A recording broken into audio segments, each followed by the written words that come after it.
98. Hey there from the Red Rocker. This is number 98. What did I call it? Something about desert to forest. Parched desert to forest. Yes. Not rainforest. We ain't there yet. Let's be careful and all that. So, calling it that because when I first started explaining to him how I felt, it was that he didn't show me that he loved me and was pretty flat. And I explained that it's kind of like I'm a desert, and when you send me a "I love you" text, that's a drop, and when you give me a hug, a drop, and so slowly in the last 5 years, since he was healed from his porn addiction, he's now, gone through the babbling brook and different things to a forest, which is green and growing. And I have to make one small caveat to what you said up front. Okay. I don't use ever. Do you want to use the term healed? Okay, go ahead and say why. Because this process of me staying sober is a lifelong process. If I was healed, I wouldn't need to do any more recovery work or pay attention to any of that. Or have filters or accountability partners and all the things that you still do. Oh, that's a good thing to say. And that's from Be Broken. That's from them, is that, no, I'm a recovering porn addict, and that's what I'll be for the rest of my life. So just I want to qualify that. No, I don't want to use the term glad healed. You said that. So. And because relapse can happen now at 5 years. Relapse can happen at 7, 10. Could happen. There is never a guarantee. And that's a huge, we'll have to do a video on that. We'll talk about it later. Okay. So back to desert versus swamp or rainforest. So why was it a desert beforehand? Why was it a desert beforehand? Mm-hmm. Because I was data. So, explain that. So, because of my addiction and because of other childhood issues and stuff, it was hard to deal with emotions in general, just because they weren't safe to deal with. They were being vulnerable, didn't necessarily come out well. In school, boys are taught not to be vulnerable. Right. Taught to be tough and all that type of stuff. And there's a lot more about all that. But what happens is it teaches you not to express your emotions at all. So what happens is that just carries forward. Your emotions, and I think this is common for most people, guys especially, but in people in general, we're taught not to express our emotions because that's being vulnerable. People could reject you because they could make fun of you, because they could be mean to you. They could use it against you. Okay, because people would consider it a weakness or some sort. Mm-hmm. But what happens is that because of that way of growing up, boys don't cry, don't be sad. I mean, we're told about all sorts of things. Keep talking. What happened? Keep talking. Oh, well, I don't know what I'm saying. Anyway, so they're all these type of things makes it that people aren't taught, especially in the U.S., aren't taught to express their emotions very well. But what happens is that this means that I don't express my emotions to my wife either now, or kids or other people. And what happens is that part of it is there's inner child work and stuff. I'm not going to go into that. We're going to talk to another one, and so what happens is that she might say something to me, write a note to me or something like that, because my emotions are messed up or not grown or whatever's happened to them. Okay. Well, the porn addiction stunts their emotional development. So what happens is that she would say something, and I may respond, but it's not because I'm suppressing my emotions. It's a flat response. And he couldn't receive a lot of it because he constantly had the thoughts in my head. If you knew what was going on, you wouldn't say I love you. You'd say I hate you. Never talk to me again. right. So the addiction kept him from showing love and being able to receive it. And so what happened is that we're going to talk about, like I said, I don't want to use the word healed, but God addressed that issue for me personally at a gateway to freedom with Be Broken. With Be Broken. It wasn't because of them. It was because God met me there. Right. And there was an acceptance issue I had, and God took care of that for me. Acceptance issue. Did I say that? It sounded like shoe or something. I don't know. It just, sorry, acceptance issue. But that's and he met me there. And it's all gospel. Read the gospel. I'll never forsake you. I won't shame you. The prodigal son story. Prodigal son story. Right. But what that did for me was it was like... It broke the wall. It completely rebuilt my relationship with God. Mm-hmm. Okay? And then from there, it allowed me to take more chances in the sense of, yes, God, you are meeting me, and I'm going to trust your way of doing it, which was what? Be truthful, be honest, right. Be the real you. Sometimes we get angry sometimes, but that's part of me too.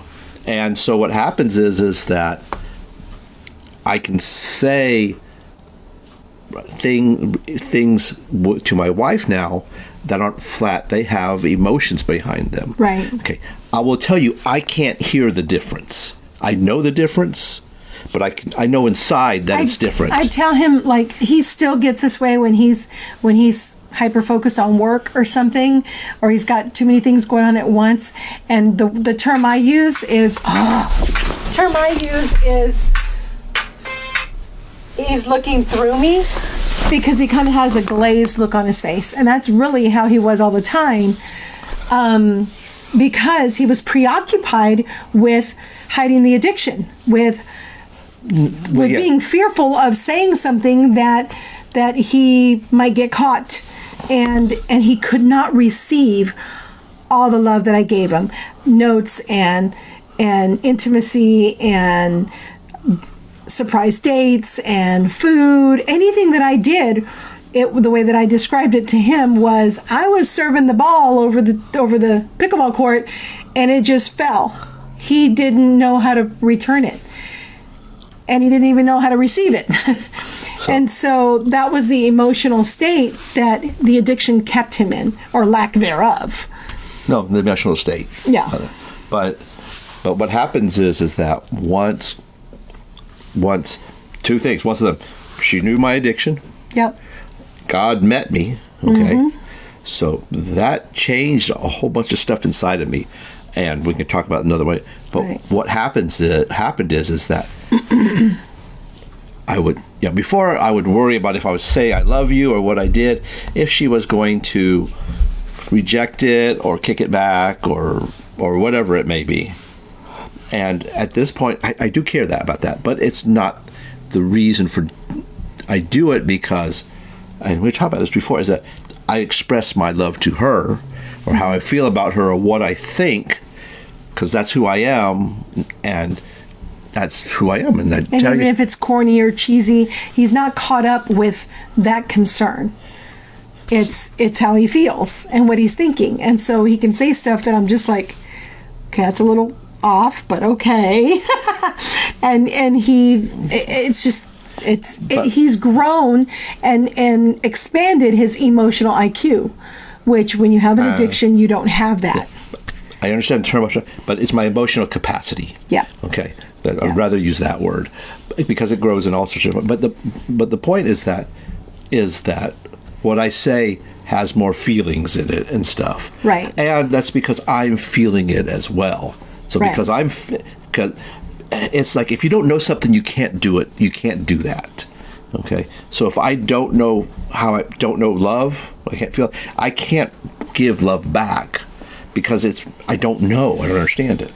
But now with what God has done for me and so on, that I understand that, And so I can sit down there and now give that to my wife, to my kids, and be able to say things.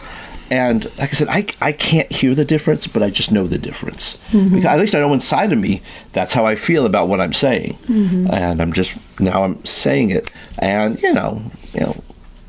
you're going to have to tell what the difference are, because I can't articulate that. There's lots of differences, but I mean, in general, you were just flat. And so even with loved ones passing away or different things or sad movies or whatever, it would not affect him like it does now.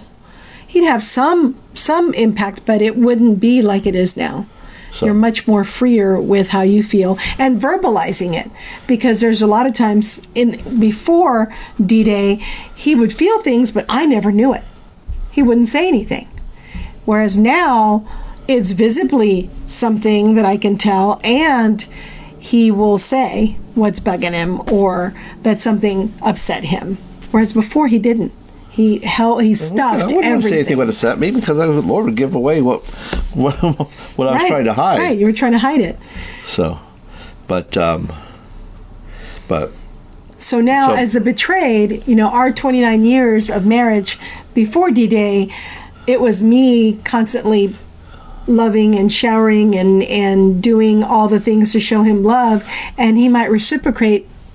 Like 10% at best. Yeah, and sometimes I would do things for her and so on. Right, but it was more like a checklist and not that feeling. I don't remember that part. No. But anyway. It was rare, but now it's totally different. Now you can see and feel the difference. And I wouldn't be here if it wasn't that much before. And with our kids. And you see me do things or whatever, send the videos of the silly things I do. You know what? I don't care what you think. Okay? I got somebody upstairs who cares what I think. I know what he wants from me. I'll go by what he wants. And everything else is just have fun and enjoy life and express yourself. So we want to encourage you. And one of the things is that it allows me to just do a lot of things that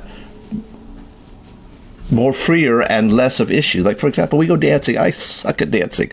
Okay? But you know what? I don't care. We just laugh and keep trying and just try not to step on her toes too much, and off we go. So I wear boots now. Yeah, that happened one time. She wear open-toe shoes. I think I got her in the first 10 steps. So anyway, but so parched desert, where I was dying. I was not emotionally. I was emotionally bankrupt. I was just so dried up and withered up. And then little by little in the last 5 years, he's learned how to show me love, how to verbalize and do things that I wasn't, because our cycle before was after about 6 months, I'd get fed up and I'd get pissed at him and cuss him out. And then for about a week, he would be trying to help more around the house or tell me I love you and stuff. And then back to the same old. Whereas now I don't have to ask or cuss him out or and he just initiates a lot. Whereas before it was reciprocated maybe 10% of the time. So it was lonely. I was very lonely, and I know that there's a lot of you in the same predicament. And so I just want to encourage you as a betrayed that you need to create the life that you want. So buy your own flowers and do your own stuff if you have to, because sometimes they don't get it. And as the unfaithful, there's better life than your addiction. You can improve. You can learn to show emotion. Yeah, you can. But I'm gonna predicate everything as that God met me. Right. Without that God meeting me, we would not be anywhere. Right. We'd probably still be where we were.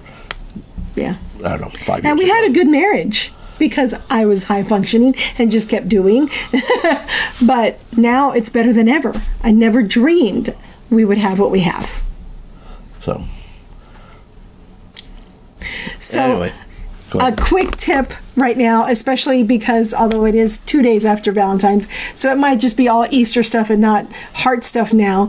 But if there is easy way to go buy stuff, and this is actually one that he bought, or maybe I bought it. It says, "Hello, love."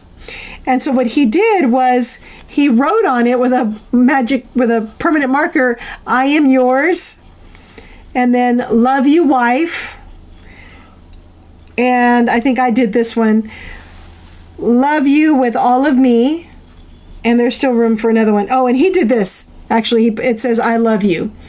And so we just put these like on our dresser or in the bathroom or in our drawers with our clothes. We hide these kind of blocks. This one too, this says P.S. I love you. We put these all over randomly. At random times. Not all the time. If she leaves, I stick them in her suitcase. Right, yeah. Don't tell her. Stuff like that. Yeah, he packs them if we're getting away. He packs them on a trip or whatever and puts them out for me on the nightstand in different places for me. So these are easy ways that you can reuse, ways to show that you're thinking of them, that you love them, and it doesn't take roses are red, violets are blue. And one thing I want to say is that it's really not the big actions that matter. It's the million little actions that really make the difference. Because that's because people do make up stuff all the time. Or just their 1 year anniversary trip. No. You don't want to be a desert all year and then have one overnight? No. Sorry. So we just want to encourage you. Do the 5 love languages. Do a lot of little things all over the place. Mm-hmm. That's more important because that's continually... Listen to the Holy Spirit. A lot of little drops. You don't want a deluge of water all the time because it just runs off. Right. So anyway. All right. Have a good one. I don't think we have anything to say on this. You never do. I never have anything to say, do I? Bye.